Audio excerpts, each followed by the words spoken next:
সুন্দর বিশ্বে কে না চায় ভালো থাকতে। সব মানুষ স্ব অবস্থানে ভালো থাকতে চায়, তুমিও চাও। তাহলে আজকের পুরো ভিডিও তোমার জন্য যথেষ্ট। শুরু থেকে শেষ পর্যন্ত সাথে থেকে শুনতেই থাকুন। ভালো কিছু পেতে যাচ্ছেন। রেহান মোটিভেশনে আরো একবার স্বাগত। জীবন চলার পথে সব অবস্থান অনুকূল থাকবে না, কখনো অনুকূল কখনো প্রতিকূল। এই অবস্থার মধ্য দিয়ে নিজের ফোকাসের বিষয় অর্জনের জন্য সচেষ্ট থাকুন। দেখবেন এই নিজের ভালো লাগা আর ভালোবাসায় যে ফোকাস রেখেছেন, সেই ফোকাসের বিষয় বিলম্বে বা দিন শেষে অর্জন সহজ হবে। তবে হ্যাঁ, প্রতিনিয়ত স্বচ্ছতা, সততা এবং নম্রতায় নিজেকে উপস্থাপন করুন। এই নম্রতা বা বিনয়ী স্বভাব অর্থনৈতিক কোনো মূল্যের দাবি রাখে না, কিন্তু অনেক অসম্ভবকে সম্ভব করতে পারে। সুতরাং সবসময় বিনয়ী থেকো। বিনয়ী স্বভাবের মানুষকে সাময়িক মানুষ অবহেলা করতেই পারে, কিন্তু অনন্তকাল স্মরণে রাখে। মনের মণিকুটায় তাকে ধারণ করে, তাকে স্মরণ করে। বিনয়ী মানুষের সৌন্দর্য অনেক গুণ বাড়িয়ে দেয়। তাই হলে বিনয় স্বভাবের মানুষ সর্বত্র মূল্যায়ন পায়।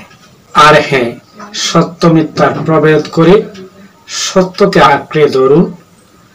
অনুকূল পরিবেশ নেই, প্রতিকূল পরিবেশ। তাহলে কি হচ্ছে? সব সময় তোমার মতো সব পরিবেশ থাকবে না, কিন্তু সব পরিবেশে চলতে পারেন সেই শিক্ষা নিয়ে চলতেই হবে। কখন, কোথায়, কেমন, কোন অবস্থানে কিরূপ প্রদর্শন করতে হবে সেটা জানা এক ধরনের সুশিক্ষা। সুশিক্ষা শেখায় কখন, কিভাবে, কার সাথে কেমন আচরণ করতে হবে।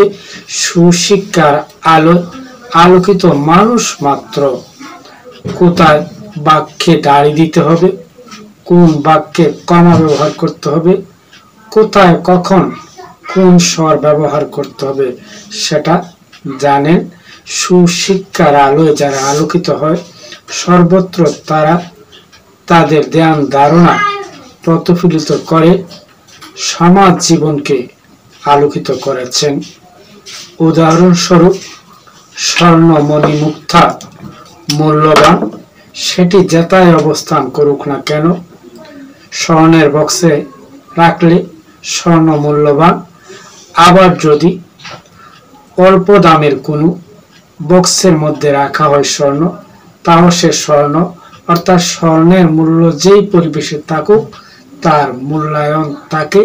সে মহামূল্যবান রত্ন, রত্নের মূল্যই পায়। অর্থাৎ আপনার সুন্দর আচরণ অনুকূল পরিকূল সব অবস্থানে সুন্দরী রাখুন। যত্নের সাথে আচরণকে যত সুন্দর করবেন, দিন শেষে এই আচরণ, এই ছোট্ট অভ্যাসের জন্য আপনি মহান অধ্যায় লাভ করতে পারবেন। একটাই জীবন, আর সেই জীবনে সুন্দর কিছু কাজ করে মানুষ ভালো থাকতে চায়। আর যারা ভালো থাকতে চায়, দিন শেষে তারাই মূল্যবান হয় তাদের কর্ম, চিন্তা, চেতনার দ্বারা। সুন্দর চিন্তা লালন করুন। ইতিবাচক চিন্তা নিয়ে প্রতিনিয়ত স্বীয় জীবনের ভালো লাগার ভালোবাসার কাজে বিদ্যমান রাখুন, থাকুন। দেখবেন এই ভালো লাগার ভালোবাসার জন্য আপনি হয়েছেন অনন্য। আপনি ইতিবাচক মানুষের পাশে থাকুন, যে আপনাকে সময় দেয়, যে আপনাকে ভালোবাসে, যে আপনাকে গুরুত্ব দেয়, তার পাশে থাকুন। গুরুত্বপূর্ণ হতে হলে অন্যকে শুনতে হবে, অন্যকে গুরুত্ব দিতে হবে। অন্যের কথা শুনুন, অর্থাৎ সামনে থাকা মানুষকে সম্মানের দৃষ্টিতে দেখুন, তাকে শুনুন এবং সেই শোনা থেকে দেখার এবং শোনাকে পুঁজি করে অল্প হলে মেপে মেপে কথা বলুন, যার কিছু মূল্যায়ন আসবে থাকবেই। কথার মাঝে মাধুর্য রাখুন, বিনয় ভাব রাখুন। এই বিনয় ভাব মানুষকে অনন্য করে অন্যতম একজনে প্রতিষ্ঠিত করতেই পারে।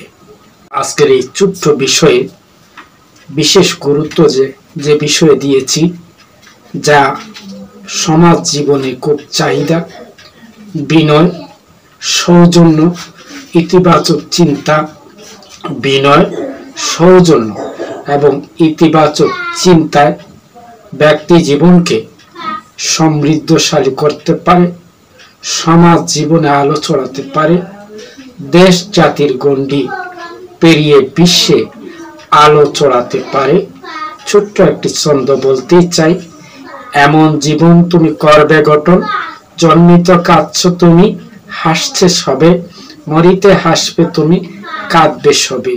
এই সুন্দর কবিতার ছন্দে এতটুকু ধারণা থাকলে মানুষ বাস্তবতার জীবনে কারো কষ্টের দীর্ঘাশ্বাস হবে না, কারো ব্যর্থতার গ্লানির কারণ হবে না, কারণ সে জানে এই জীবন ক্ষণস্থায়ী, এই জীবনের শেষ আছে কিন্তু অনন্ত জীবন রয়েছে। সুতরাং অনন্ত জীবনের জন্য অর্থাৎ পরকালের জীবনে হওয়ার জন্য ইহকালের এই জীবনে ভালো থাকতে হবে। আমাকে যেটুকু সময় আল্লাহ দিয়েছেন মানুষের কল্যাণ করতে হবে, সেবাধর্মী কিছু করতে হবে, সৃজনশীল কিছু করতে হবে, যা সমাজে আলো ছড়াবে, ব্যক্তি জীবনে সমৃদ্ধি বয়ে আনবে। সর্বত্র নিজেকে সুন্দর, সুচারু এবং উন্নতভাবে উপস্থাপনের জন্য সর্বত্র নিজেকে আরো যত্নে রাখুন, আরো যত্নশীল থাকুন নিজের দেহ, মন এবং স্বাস্থ্য নিয়ে। যে ভালো থাকুন, অপরকে ভালো রাখুন। এই ছিল ছোট্ট আলোচনা, শুরু থেকে শেষ পর্যন্ত সাথে থেকে আপনারা যারা শুনছেন আপনাকে অসংখ্য ধন্যবাদ। আবার দেখা হবে, কথা হবে নতুন কোন বিষয়ে। সে পর্যন্ত ভালো থাকুন, চোখ রাখুন রেহান মোটিভেশন।